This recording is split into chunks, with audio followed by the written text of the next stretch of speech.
The bloody, violent masterpiece Invincible is back after a long hiatus following Season 1, and while I was expecting it more to deal with the fallout of the epic finale, it mostly sets up some crazy new plots to explore as the season progresses. Spoilers ahead if you haven't seen it, turn back now. This episode dealt largely with the multiverse, and we're going to be talking about why our Mark in particular is so different from the Marks of other realities. Now, for those who need a quick refresh, Invincible takes place in a world full of DC-style superheroes, but with horrible violence and gore as the consequence of the cool action sequences.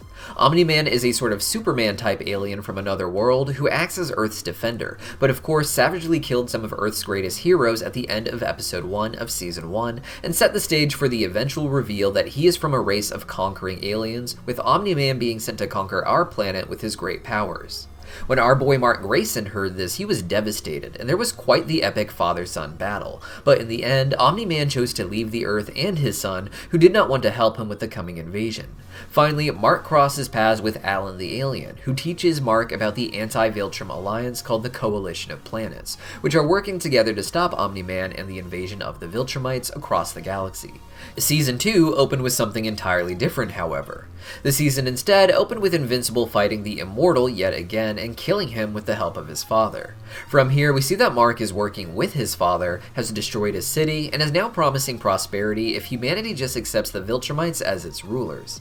In a secret underground base, we see that the teen team is still alive, with Adam Eve entering a post-apocalyptic fashion phase, but their base is quickly stormed by Invincible and his dad. Mark plays it off like everything is no big deal and even paralyzes Adam Eve. It's a disturbingly dark moment where he does it so casually, admitting he doesn't have the heart to kill her because of their history, but in a very calm way just talks about how he has people that can take care of her in this paralyzed state so he can come and visit her. Omni-Man and Invincible proceed to, once again, very politely if you will, tell everyone that they have to kill them, but one man slips through a strange, suddenly appearing portal before he can be murdered. From here, we cut back to the real Mark to see what he's been up to in a montage since his father abandoned him in a puddle of his own blood. In our reality, Mark is sad since his dad left, with all the civilians thinking his father simply died at the same time that everyone learned that Omni-Man was here to enslave humanity. He's still doing his job as a hero, despite some still thinking he's on the side of Omni-Man, but he's doing it all with a blank expression, showcasing how hollow this once fun experience is now that he knows the truth about his father. His father had convinced him that being a hero was the end-all be-all. His father was the world's defender, and he wanted to be like that, but when he learned the truth of his father, it made his entire life a lie. It made his entire superhero identity a lie, in a way.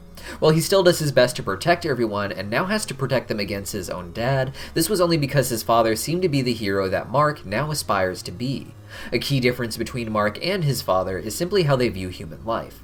Omni-Man presented himself as caring about humans, but in the end, he had no problem causing countless deaths, getting their blood on him, just to show his son what he's willing to do to maintain his mission, which has been programmed into him long before he came to the Earth.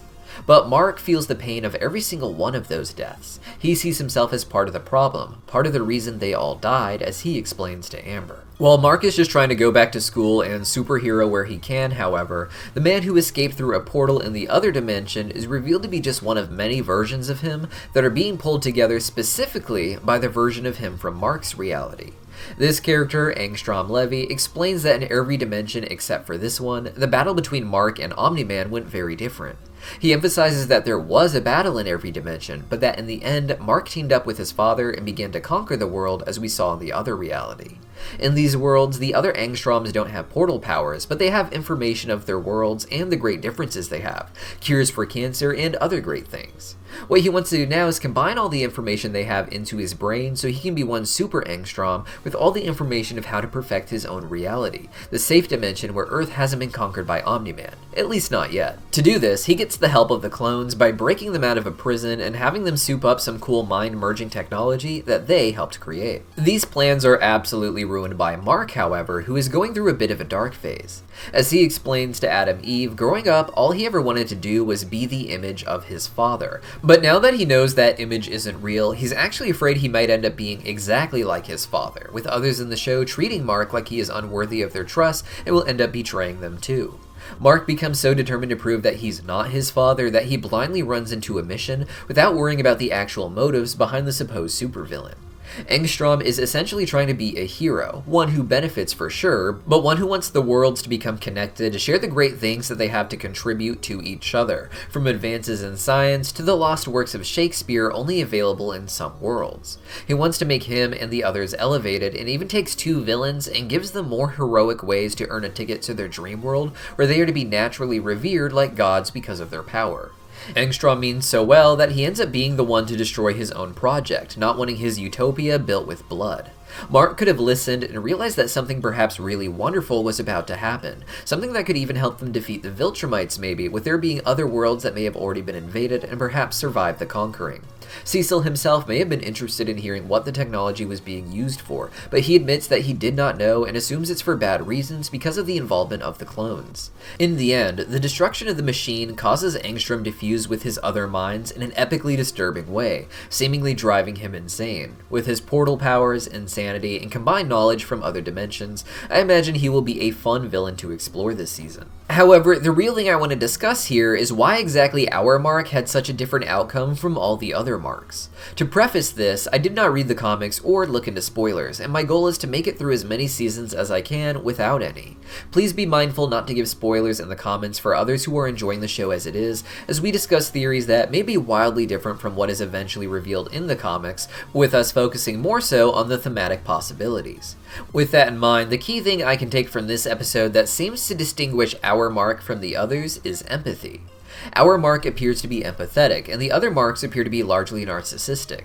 Despite this key difference from a very early age, these Marks could still have virtually identical lives, as long as this narcissistic motivation could match our Mark's empathetic ones. Our Mark had empathy and loved other people and feels for them. He has an inherent desire to be like his father because his father was the image of helping others. This made Mark idolize his father and make him want to be just like him, leading up to the events of Season 1 where he gets his powers and starts playing superhero with his dad. In every dimension, Omni-Man would keep his real motivation secret from Mark, as in every dimension he was probably still a late bloomer, and without his powers would have no need to know about Omni-Man's plans for the humans of Earth. In these dimensions, however, Mark is narcissistic, and while that may sound like it would lead to a radically different life, I think just enough pieces of the puzzle are the same here that Mark actually would have mostly similar experiences. At a young age, narcissistic Mark would latch onto anything that made him feel special or above the others. Knowing his father is a superhero would be one of the easiest ways for him to feel special. Narcissists can seem like they are ultimately good people through their actions, but that relies on the motivation to be good existing outside of actually wanting to simply help others. When a true narcissist with zero empathy takes on the role of a hero, it's because it is glamorous, because it comes with power and respect. These are all things a narcissistic Mark would want as a hero, so much so that when Omni-Man reveals that he's actually trying to conquer the Earth, narcissistic Mark would have a more positive reaction. Engstrom claims that the fight between Mark and Omni-Man happened in every dimension, but that Mark and Omni-Man teamed up during the fight and started to conquer the Earth in every other dimension. In our version, the battle starts with Mark trying to help his father, assuming him to be controlled by someone else in some way, not believing that he could kill the immortal. This, I think, would be the first reaction of the narcissist Marks as well, who did not want to see their dad as suddenly being a supervillain after building up this identity of being great as a superhero. The real change came when Omni-Man explained his story. Our Mark saw his father as a villain because he is empathetic. Narcissist Mark just wants power, glory, and to be worshipped, and being worshipped as a ruler of Earth would be more appealing than being worshipped simply as a hero. According to Omni-Man, Mark's mother was like a pet to him, a disturbing revelation that was meant to say that Omni-Man has affection for her, but doesn't see her as anything remotely equal. Omni-Man sees humans as a sort of cattle to use as you will, their fates meaning less than what they need to contribute in any given moment, even if it's just affection. This is the mindset that narcissistic Marks would have as well, and when they hear their Omni-Mans explaining how they will be rulers of the world, they would begin to see other humans in the same way that their father does, explaining why Mark was so casual about paralyzing Adam Eve, treating her more like a pet he just wants to have around instead of an equal that he wants to have a life with. The key to understanding their differences seems to be Amber. In the alternate reality we saw, Narcissist Mark was focused on Adam Eve, a love interest of our Mark's, but with him ultimately being with Amber by the Season 1 finale. In these worlds, things would have been mostly the same, but the Narcissist Marks would not have developed a relationship with Amber, only with Adam Eve after becoming a superhero.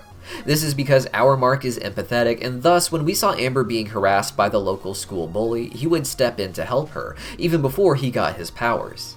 This seems to indicate that the Marks weren't the same as our Mark and then suddenly turned evil, but that they just had the right but different psychology to make being a superhero appeal to them, but also make being a conqueror appeal even more. In those worlds, Mark simply wanted to be like his father, and when his father went from hero to ruler, Mark wanted to be a part of that and would join him. But what did you guys think of this episode? And if you already know what's going to happen because of the comic books, please don't spoil it, even if you use spoiler alerts, as I'd hate for people scrolling and wanting to talk about the episode to have more stuff ruined for them. Let me know your thoughts on this episode in the comments down below, and I'll see you next time.